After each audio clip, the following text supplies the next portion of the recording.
Hello, and welcome to the PhD Life Coach podcast. This week's going to be a bit of a heavier episode than usual.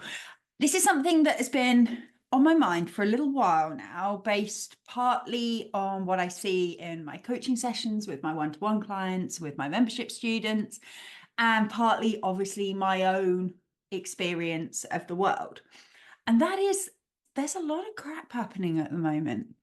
There's a lot of really, really difficult, heavy things happening in a lot of different areas of the world. Some of them natural disasters, some of them, unfortunately, man-made, some of them at a huge scale, some of them at a more personal, just family level issues.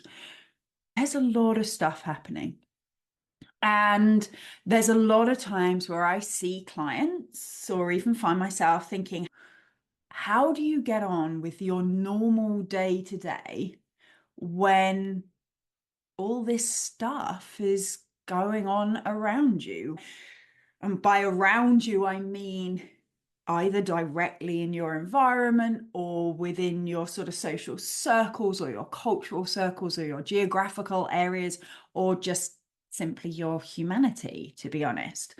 How and if do you get on with the things that you thought you wanted to do when your mind and heart and soul and everything's taking on all this really heavy stuff? And I often put little caveats flippantly on my podcast, but this is a big caveat. I'm not a therapist. I'm not an expert in any of this stuff. I'm not, I try to be trauma informed, but I'm certainly not a trauma specialist.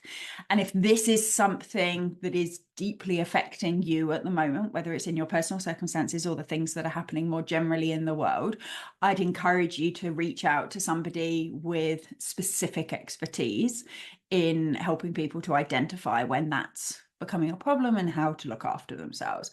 So the stuff I'm going to talk about today is coming from the place of somebody who's a concerned ex-academic, who's a coach that can see how some of these things can impact on the things that we want to do, and who knows that sometimes we have to change what we want to do.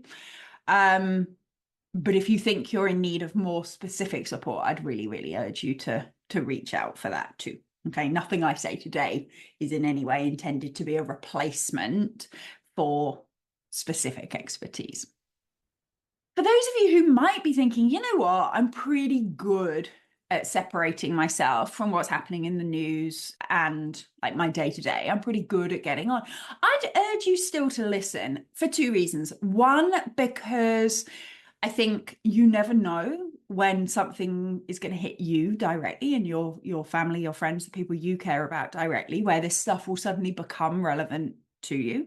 Obviously, not wishing it on anybody, but you just never know. These things, words Baz Luhrmann from the 90s, these things happen on a Tuesday afternoon when you least expect it.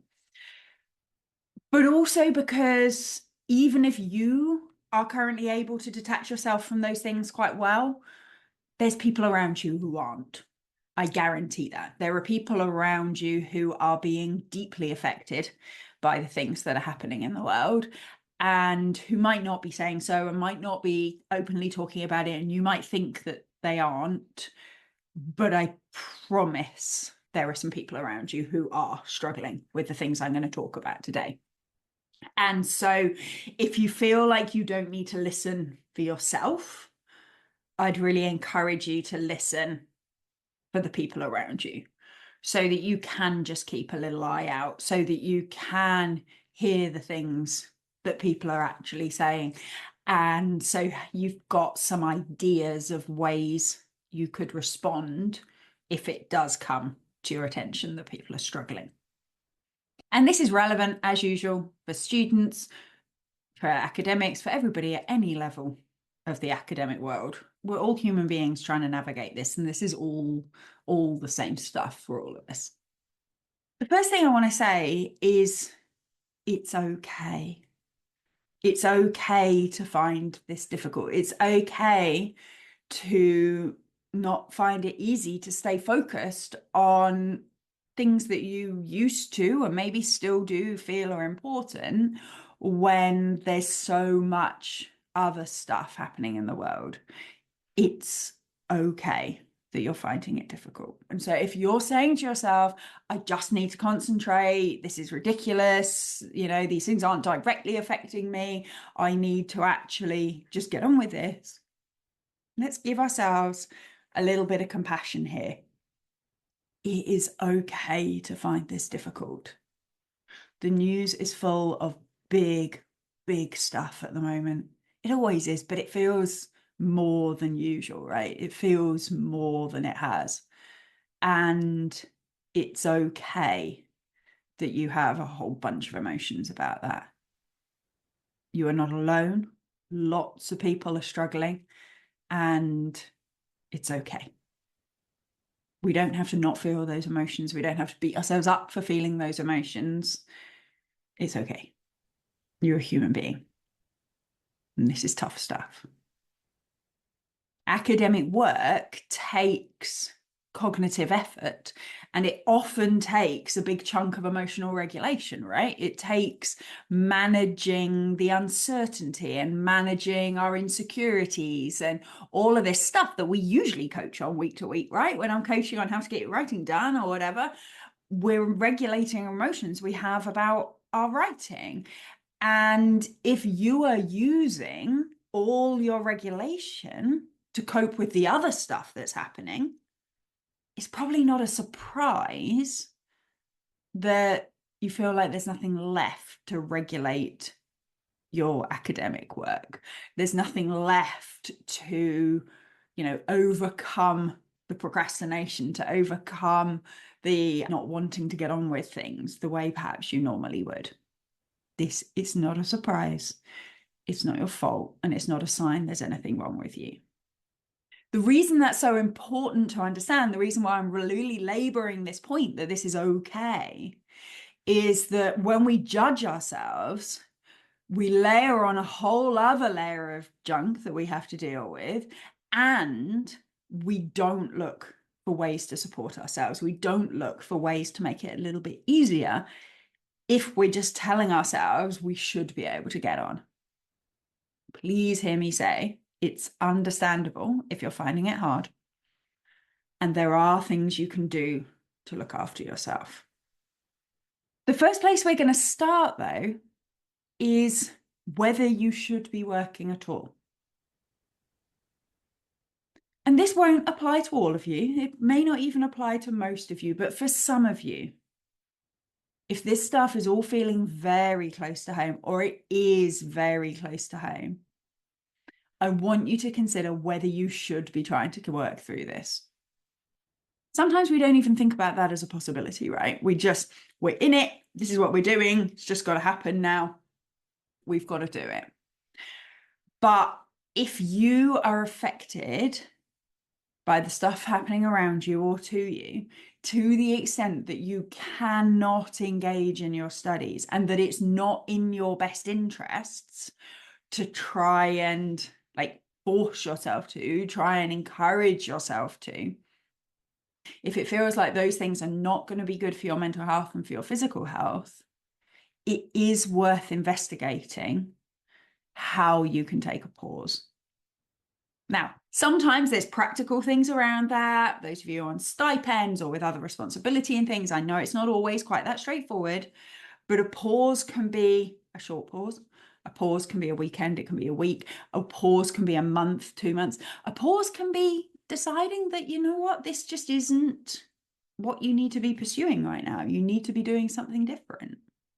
All of those things are there, and you get to pick. Now, hear me when I say, I'm not saying don't continue with your PhD. There's no way you can do it. None of those things. In a minute, I'm going to give you a bunch of ways you can support yourself so that you can continue. But I want you to make sure you have all options on the table, because sometimes we don't even look at some of the options because we consider those to be failures or to be letting people down or to be just not an option at all. Everything's an option. And I want you to look at each of the options and really consider what feels truly best for you at the moment. Because sometimes our best interests are to disengage from a goal, to say, you know what? Not now. Maybe never, who knows, but not now. This is just not good for me at the moment. And you might think, often I have clients say things like, yeah, but if I take a year off, then, next year I'll just be beating myself up for that wasted time. Or if I don't finish my PhD, I'll always regret it. And I want to offer that those things are optional. You could not finish, and you could decide never to beat yourself up about that. And to remind yourself every time you think of it, how you chose the right thing, how you chose the right thing for your mental health, for your family, for your community, for whatever reasons it is that you love those reasons. That, yeah, it was disappointing, and we can be disappointed, and that's okay. But we love our reasons, and we did it for our best interests.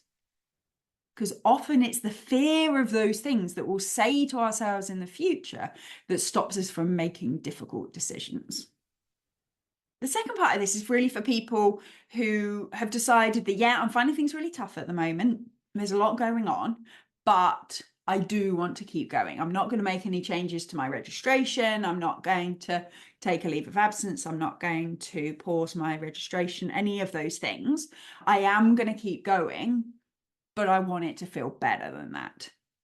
And in those situations, what we can do is we can think about, how can I make it feel easier by changing some of the assumptions I make, the assumptions about how much I should be working, the assumptions about how high level I should be working, when I should be working, where I should be working, what support I should be getting. We have loads and loads of assumptions about how we have to do it, and lots of them aren't necessarily true. I'd encourage you to think about which bits you're finding really difficult. Is it you're finding it difficult to get going?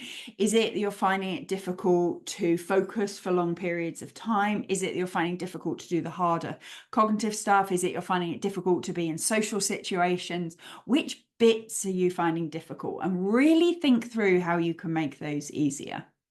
Can you limit it down so that you're only really trying to do one thing at a time? So if, for example, at the moment you're trying to collect data for one study and write up another study, can you pause one or other of those so that you can really sort of slow down and immerse yourself into one element of your work for a while? So you're not taking a full pause of your PhD or your research or whatever, but you are reducing the things you're doing. Can you tell people that you're just not going to do some of the additional things? We all know that there's kind of core stuff that we have to do, whether it's for academic jobs or whether it's for our PhDs. And then there's kind of the peripheral stuff that is either fun or impressive or will go towards our promotions or future jobs. Are there any of those things that you want to say, you know what, not now, not at the moment, I don't need to? So there's that really kind of practical side of it. We can also really think about our expectations of ourselves. And maybe our expectations are that we sit down and start work exactly when we said we would, and we work the exact time blocks or whatever that we said we would. Maybe we just need to loosen up on some of that. Maybe we need to just say, you know what, I'll get 3 hours done at some point today. It might not be exactly when I intended, but I will. And you know what? I'll be proud of that. And that will be sufficient. So it's changing some of our expectations, some of the pressures that we put on ourselves unnecessarily, by taking account of the fact that you're trying to do this in a really difficult environment at the moment. We can also think about the things we say to ourselves, because when we're finding things difficult, we can use that as a reason to criticize ourselves. We can tell ourselves that we shouldn't be finding it difficult. We should be able to manage this. Or we can use it as an opportunity to engulf ourselves in all the self-praise in the world. That everything we do, we're so proud of the bits that we've done. We're so proud of how we're getting on, even when it's only tiny things, reminding ourselves of all the things we've achieved in the past, of all the reasons that we want to do this, all the reasons why it's okay if we're struggling. we can really create a sort of psychological environment through how we talk to ourselves where we feel loved and appreciated while we try and do this difficult stuff. And that doesn't come naturally to lots of people, but it is something that gets easier with practice, I promise. So even if you can just do it a little bit in amongst everything else, then that can be really helpful. Quick interjection. If you're finding today's session useful, but you're driving or walking the dog or doing the dishes, I want you to do one thing for me after you've finished. Go to my website, phdlifecoach.com, and sign up for my newsletter. We all know that we listen to podcasts and we think, oh, this is really, really useful, I should do that. And then we don't end up doing it. My newsletter is designed specifically to help you make sure you actually use the stuff that you hear here. So every week you'll get a quick summary of the podcast, you'll get some reflective questions, and you'll get one action that you can take immediately to start implementing the things we've talked about. My newsletter community also have access to 1 session a month of online group coaching, which is completely free, but you have to be on the email list to get access. They're also the first to hear when there's spaces on my one-to-one coaching or when there are other programs and workshops that you can get involved with. So after you've listened, or even right now, make sure you go and sign up.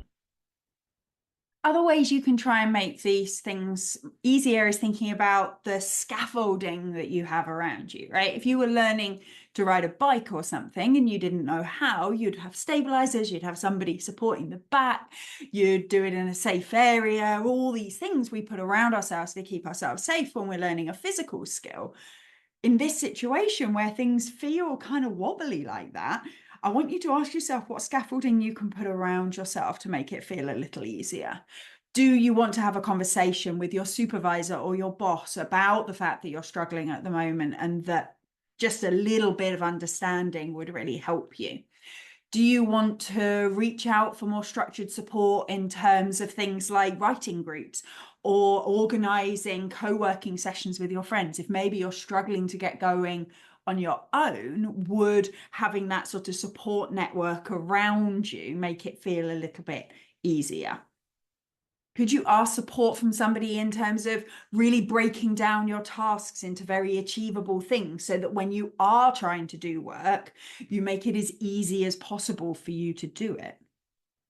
Could you use tools like the Pomodoro technique where you work for a very short chunk of time and then have a break? Maybe you use Pomodoro anyway, but maybe you could shorten the amount of time you spend working and increase the amount of time that you spend resting. So that instead of expecting yourself to sit down and write for 2 hours, you expect yourself to write for 25 minutes and then to have a break. Are there certain environments that you find more conducive to focus? Do you want to work with your computer disconnected from the internet? So those of you who listen to my episode about not reading while you're writing, one of the ways that you can kind of encourage yourself to do that is completely turn your Wi-Fi off, turn your internet off, put your phone somewhere else, and then it's just you and your computer, or you even in a notebook if you want to go that far. Would detaching yourself so that when you have the urge to check the news or to look at social media or the other things that are going on, you're just that little bit further away. Would that help you to be able to put yourself in a little bubble for a minute in order to be able to do the things that you want to do? There's also a bigger motivational element here, and this one we have to be careful with because I don't want you putting pressure on yourselves, but sometimes it is worth remembering why you wanted to do this piece of PhD, why you wanted to do the research you're doing at the moment, to do the work you're doing. Often when there's other bad things happening, it's easy to feel like everything you're doing is pointless, especially if you're doing a PhD where it's not got sort of direct application, right? So some people's PhDs, it's like, oh yeah, that you can easy to see how that's useful. And other people, it's, oh, I don't know. But there's a reason you chose it. There's a reason you thought it was valuable. There's a reason you thought it was interesting. There's a reason you cared about it. And we don't just have to accept that those reasons have gone away just because other things feel really important right now. You can choose to reinforce those reasons for yourself. You can choose to spend more time reminding yourself of that, giving yourself prompts, having notes, whatever it is that makes you think of the reasons that you decided to do it. So that when there's a whole load of stuff over here saying, oh, I really, I don't even know why I'm doing it, you can go, I do. I do know why I'm doing this. It's because of these things. And I can do a little bit of it now. We then get to think about how we look after ourselves around all of this. The first thing is keeping a little handle on what we're doing in our minds. Now, one of the very, very first self-help books that I ever read when I was, I don't know, probably an undergraduate or early PhD, something like that, was Stephen Covey's 7 Habits. Absolute classic. Bits of it I'm not so keen on, but lots of it that I love. And one of the things that he talks about is the difference between your circle of concern and your circle of influence. Now, your circle of concern are the things that you worry about, the things that you think about, that you care about, that take up space in your mind. Your circle of influence are the things you can actually do and have an impact on and change. And when these circles are different sizes from each other, in both directions, which I'll talk about in a second, when these circles are a different size from each other, then we get problems. Now, for a lot of you guys, in the context that we're talking about here, your circle of concern will be much bigger than your circle of influence. You will be worried about the stuff happening in the world, the stuff happening to your families that's way out of your control. And when we have a big circle of concern and a smaller circle of influence, we can feel very powerless.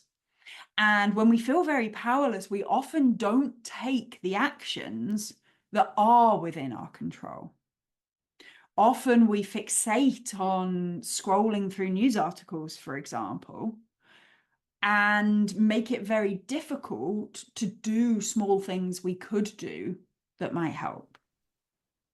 Now, the flip side is bad too, right? It's probably less of the issues that we're seeing here. But if people have a very big circle of influence and a very small circle of concern, often we see this in big, powerful people who have a lot of impact on people's lives, but don't necessarily care. Then that causes problems too. So what we're trying to do at all times is to try and keep our circle of concern as close to our circle of influence as possible.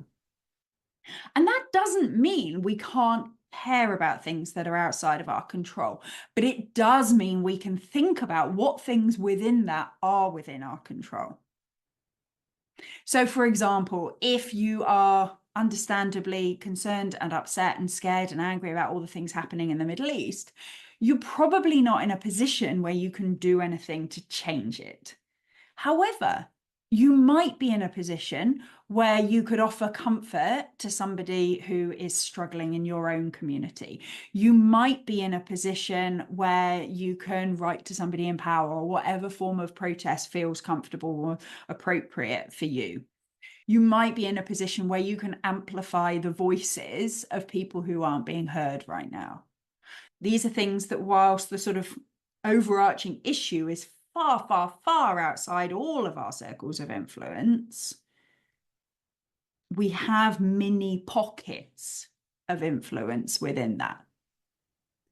And if we can spend more time in those pockets of influence doing the things that we can do, and less time immersing ourselves sort of passively in the awfulness of things in that circle of concern, it's much better for our own mental health, and it benefits the world, because we're then not just making ourselves feel terrible, we're actually doing the small actions that could make a difference in 1 or 2 people's lives. The next part of looking after yourself in all of this is remembering that when a lot is going on, you need more care for yourself, not less. Often what happens when we're struggling for whatever reasons is that we eat worse. We stop exercising, we stop seeing our friends, we stop going out, we stop spending time in the fresh air, we sort of hunker down. And sometimes maybe that's what we need if we're hunkering down in a kind of supportive and loving way. But often what we're doing is actually neglecting ourselves when we really need that extra support. So I want you to think about, how can you make it easier to spend a little bit of time outside? How can you make it easier to go to sleep at night? How can you make it easier to eat food that nourishes you without starting some big regime. This isn't a health kick. That's not what we're going for. But food that makes you feel warm and cared for. Okay, how can you give yourself these things? How can you nurture yourself while you're struggling with all this stuff? I want you also to think about how you can give some of this stuff space, because we don't cope with any of this by just squishing it down and telling ourselves we've got to go get on. Okay. If you've got these emotions inside yourself, it doesn't help to just say, oh, well, nothing I can do about it. Let's crack on. Because these emotions are there and they're going to come back up one way or another. So giving yourself space where it's okay and safe to express your emotions. Finding people where you can express your emotions and it be okay is really important.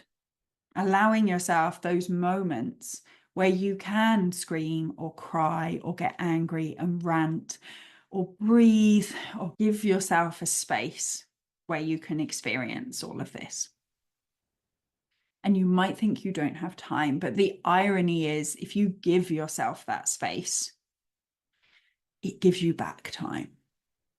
If your mind and body is existing in a really tough time, let's look after that mind and let's look after that body.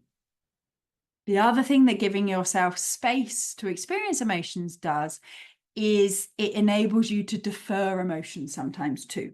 So if we're constantly telling ourselves that we shouldn't be upset, we shouldn't be getting this wound up, then we're sort of permanently squashing it down, and then it will just burst free at some point. Whereas if we can say, you know what, at the moment, I'm in work mode. For the next 40 minutes, I'm in work mode. I'm going to keep my brain in this room. If I feel it drifting off to think about other things, I'm going to gently nudge it back to my work. But I've got 2 hours clear this afternoon where if I need to get upset, if I want to actually think about this and wallow in this and be there with it, that's okay. I've got space for that. Right now, I'm doing this, but I am going to spend time just being later. Knowing that you have put that time aside can really help, most importantly, with your own psychological health, but also with your ability to then focus in the moments that you want to. And then I have one final thing, especially for people who perhaps aren't experiencing this strongly themselves, but know that they have friends and colleagues who are. This is a tip that I got from a friend who suffered a personal loss. I'm not going to go into the details, but a very, very difficult personal loss.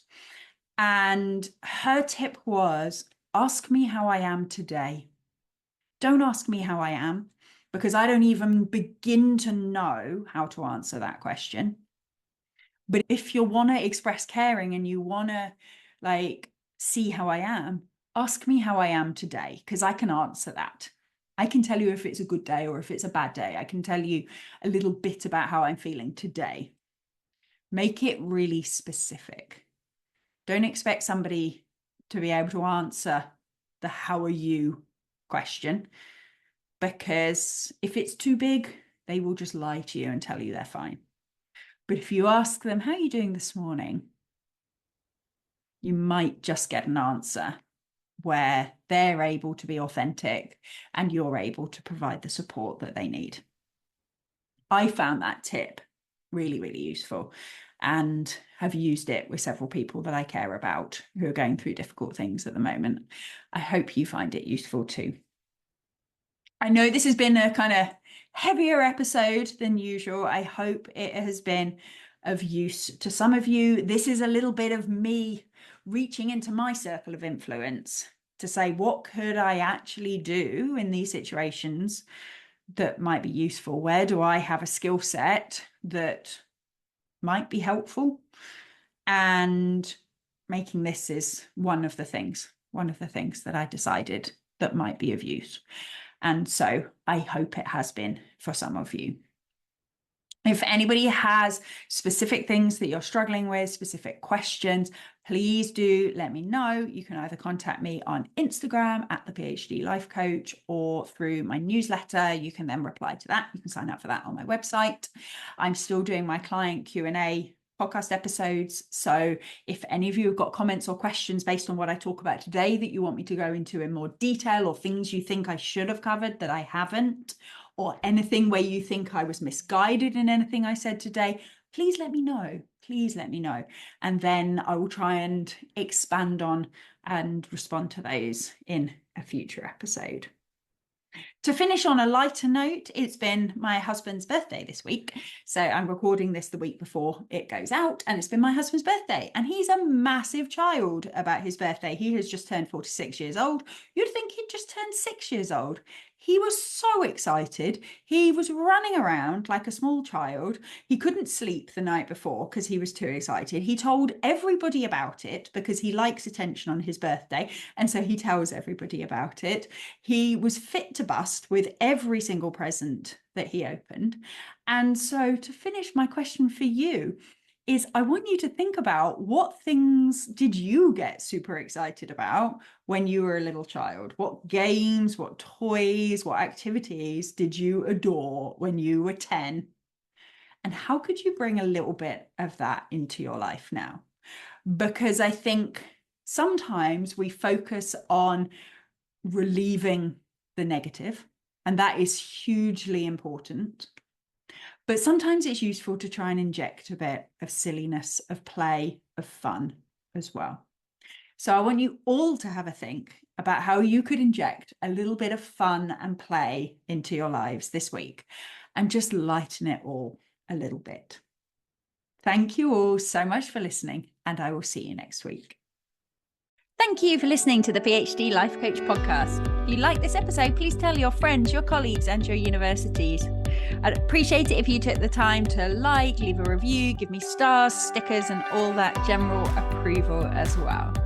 If you'd like to find out more about working with me, either for yourself or for people at your university, please check out my website at thephdlifecoach.com.